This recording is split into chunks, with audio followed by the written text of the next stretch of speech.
በስመ አብ ወልድ ወመንፈስ ቅዱስ አሐዱ አምላክ አሜን። ክርስቶስ ተንሥአ እሙታን በዐቢይ ኃይለ ሥልጣን አሰሮ ለሰይጣን አግዓዞ ለአዳም ሰላም እምይእዜሰ ኮነ ፍስሐ ወሰላም። ሰላም ሰላም ለእናንተ ይሁን ውድ የቻናሌ ቤተሰቦች እንደምን አላችሁናለሁ? እግዚአብሔር ይመስገን። እግዚአብሔር ሰላም ከሁላችንም ጋር ይሁን። እንኳን አደረሳችሁ አደረሰን። የጌታችን መድኃኒታችን ኢየሱስ ክርስቶስ በዓለ ትንሣኤ ሰሞነ ትንሣኤ አምስተኛ ቀን ደርሰናል። ለእያንዳንዱ ቀን ከትንሣኤ በኋላ የተሰጠ ስም አላቸው። ቅድስት ቤተ ክርስቲያን አርብ፣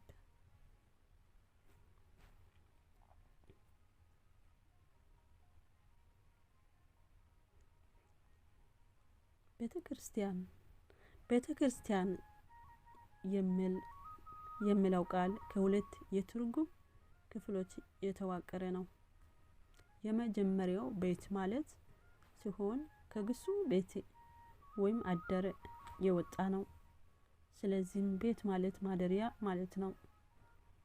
ለምሳሌ በጦቢት 8:9 ላይ ቤቴ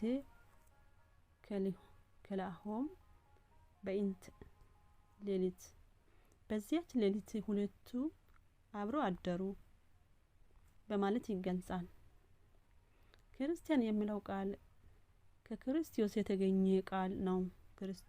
ክርስቲያን ማለት በጥምቀት የክርስቶስ አካል የሆነው በስጋና በደሙ የታተሙ በእምነትና በምግባር የክርስቶስን ስም የሚሸከሙ ወገኖች ማለት ነው።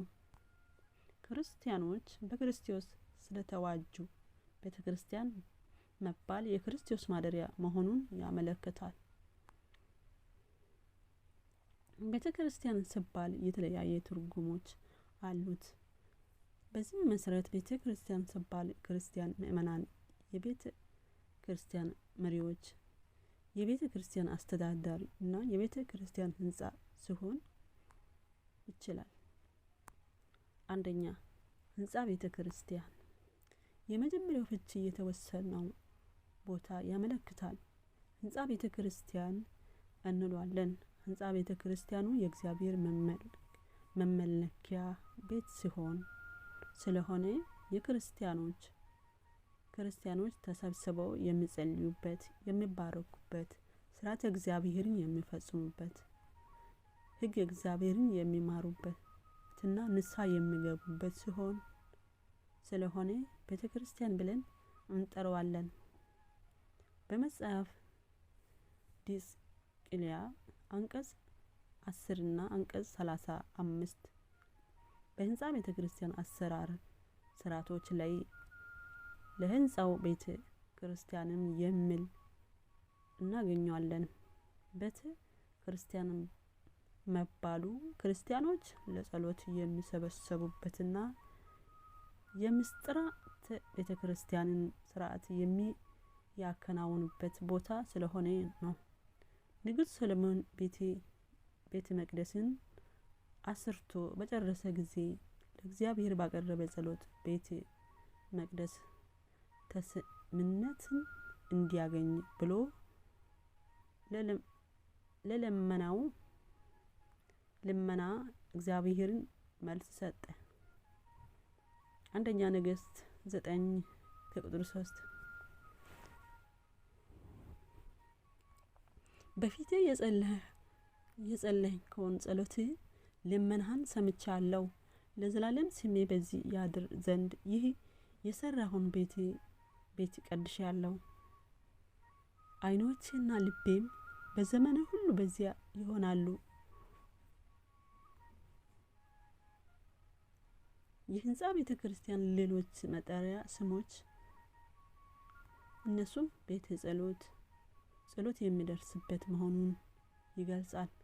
ቤተ መስዋዕት የክርስቶስ ስጋና ደም የሚቀርብበት መሆኑን ይገልጻል። ቤተ እግዚአብሔር በረድኤት የሚገልጽበት ስሙም የሚመሰገንበት መሆኑን ይገልጻል። ዘጸአት 29:3 ዘፍጥረት ፊት ነገሥት 2:17 በገዳም ውስጥ የምግብ ማዘጋጀትና መገቢያ ቦታ ቤተ እግዚአብሔር በመባል ይታወቃል። ቤተ መቅደስ ቅዳሴና ምስጋና የሚደርስበት መሆኑን ይገልጻል። ቤተ በረከት እግዚአብሔር ሕዝቡን የሚባርክበት ነውና።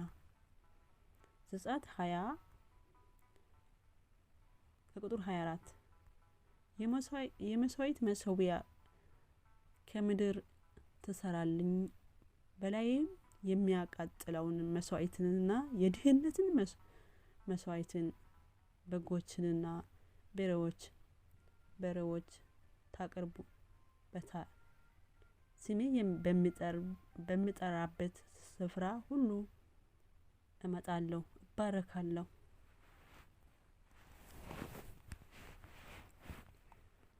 እስመ ቤተ እግዚአብሔር አኮ ወይቱ መካነ ነገር ዳኦሙ መካነ ጸሎት ምስለ ፍርሃት።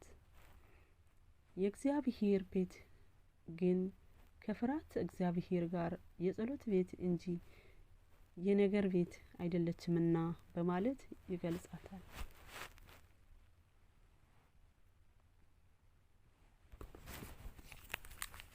ይህ በህንጻው ብቻ ይወስናል አላለንም።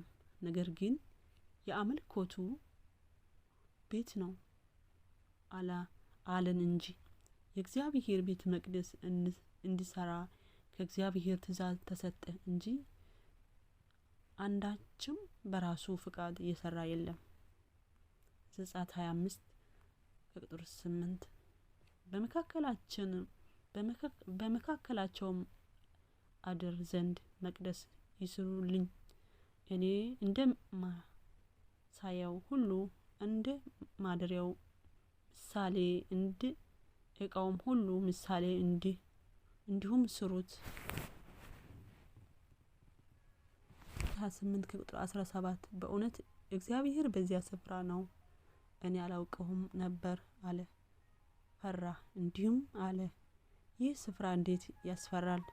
ይህ ስፍራ የእግዚአብሔር ቤት ነው እንጂ ሌላ አይደለም። ይህ የሰማይ ደጅ ነው። አንደኛ ነገሥት 6 ከቁጥር 1 የእስራኤል ልጆች ከግብጽ ምድር ከወጡ 480 ዓመት በሆነ ጊዜ ሰለሞን በእስራኤል ላይ በነገሰ በአራተኛው ዓመት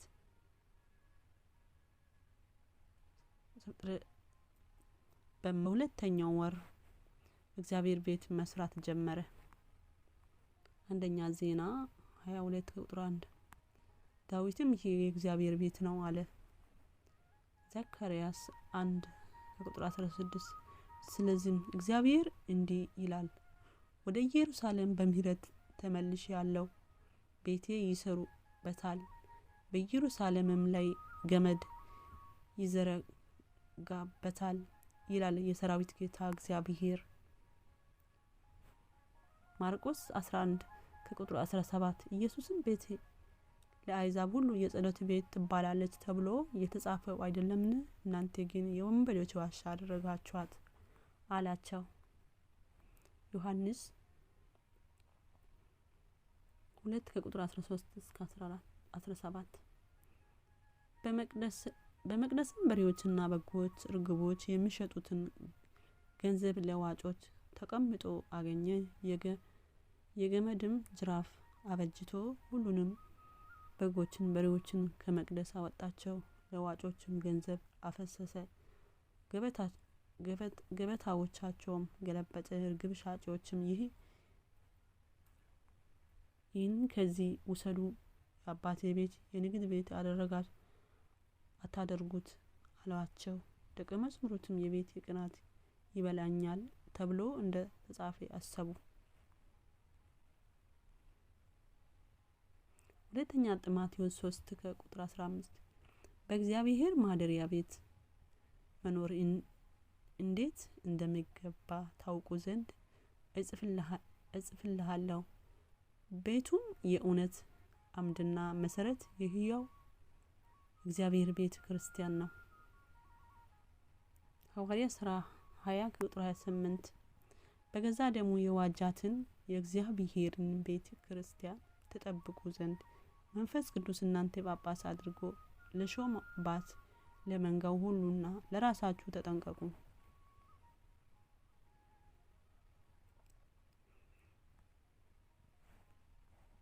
ክርስቲያን የክርስቲያኖች ህብረት ወይም አንድነት።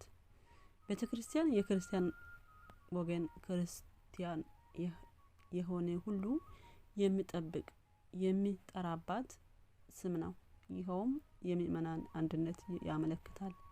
ለምሳሌ ቤተ እስራኤል፣ ቤተ ያዕቆብ፣ ቤተ አሮን ሲል የእስራኤል ወገን የያዕቆብ ወገን የአሮን ወገን የሚባለው ሁሉ የክርስቲያን ወገን የሆኑ ክርስቲያኖች ቤተ ክርስቲያን ተብለው ይጠራሉ።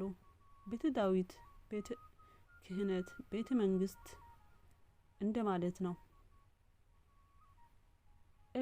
እርሱ ህዝብክ ወቤተ አቡክ የአባትሽን ቤትና ወገንሽን እርሺ በማለት የጥምቀት ህይወትን ፍጹምነት ይገልጻል። በጥምቀት እግዚአብሔር ልጅ የሆነን ስጦታ ስለሚያገኝ የተቀደሱ በመሆናቸው የመንፈስ ቅዱስ ማደሪያ ናቸው። ማቴዎስ 18:17 ወንድምህን ቢበድል ለቤተ ክርስቲያን ንገራት፣ ደግሞም ቤተ ክርስቲያን ባይሰማት እንደ አረመኔና እንደ ቅራጭ ይሁንልህ። ሐዋርያት ሥራ 8:1 በዚያ ቀን በኢየሩሳሌም ባለች ቤተ ክርስቲያን ላይ ታላቅ ስደት ሆነ። ሁሉም ከሐዋርያት በቀር ወደ ይሁዳ ወደ ሰማሪያ አገሮች ተበተኑ። ሶስተኛ እያንዳንዱ ግለሰብ ቤተ ክርስቲያን ይባላል። በአብ ወልድ መንፈስ ቅዱስ ስም የተጠመቀና በጌታችን በኢየሱስ ክርስቶስ አዳኝነት ያመኑ የክርስቲያን ሃይማኖት ምእመናን ቤተ ክርስቲያን ይባላሉ። ሐዋርያ ቅዱስ ጳውሎስ ወደ ሮሜ ሰዎች በላከው መልእክት ምዕራፍ 16 ከቁጥር 4 እስከ 5 ላይ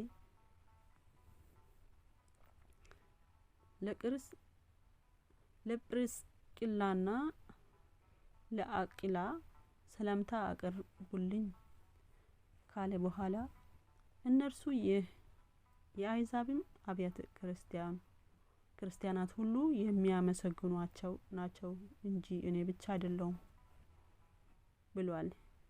እንግዲህ በቤታቸው ላለችው ቤተ ክርስቲያን ሰላምታ አቅርቡልኝ ብሏል። እነዚህ ላይ የአሕዛብ አብያተ ክርስቲያን የተባሉትና በቤታቸው ያላቸው ቤተ ክርስቲያን የተባሉት ምእመናን ናቸው እንጂ ሌላ አይደሉም። በተመሳሳይ አባባል ለቆሮንቶስ ሰዎች በላከው የመጀመሪያ መልእክቱ ምዕራፍ 16 ከቁጥር 19 ላይ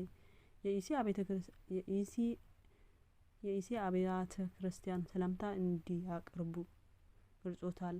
እንዲሁም በሐዋርያ ሥራ ምዕራፍ 28 ላይ ለኤፌሶን ካህናት ባደረገው የመሰናበቻ ንግግር ጌታ በገዛ ደሙ የዋጃት ቤተ ክርስቲያን ጠበቁ ብሏል። እነዚያ ላይ እንዳለፉት አባባሎች ሁሉ በቤተ ክርስቲያን የተባሉ ምእመናን ለማለት ነው። የክርስቲያኖች ሰውነት በመንፈስ ቅዱስ የተቀደሰ በስጋው ወደሙ የታተመ የክርስቶስ ቤት ነው። አንደኛ ቆሮንቶስ 6:19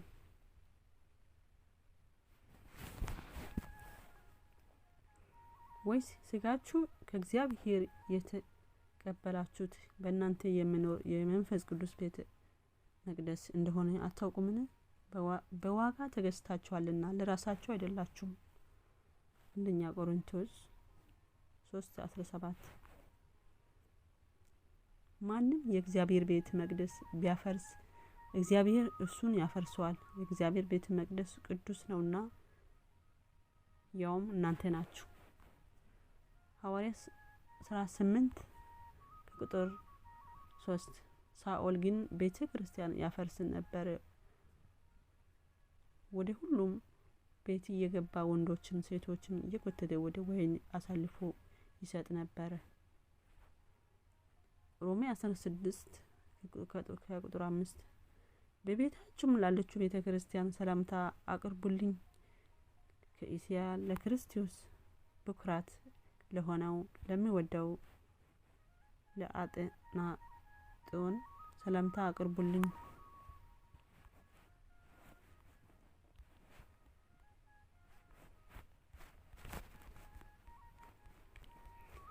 አምደ ሃይማኖት ቅድስት ቤተ ክርስቲያን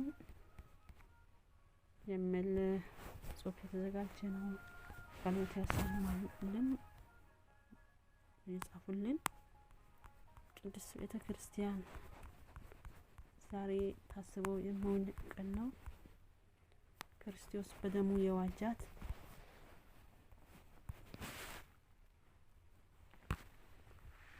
ወስብሐት ለእግዚአብሔር ወለወላዲቱ ድንግል ወለመስቀሉ ክቡር።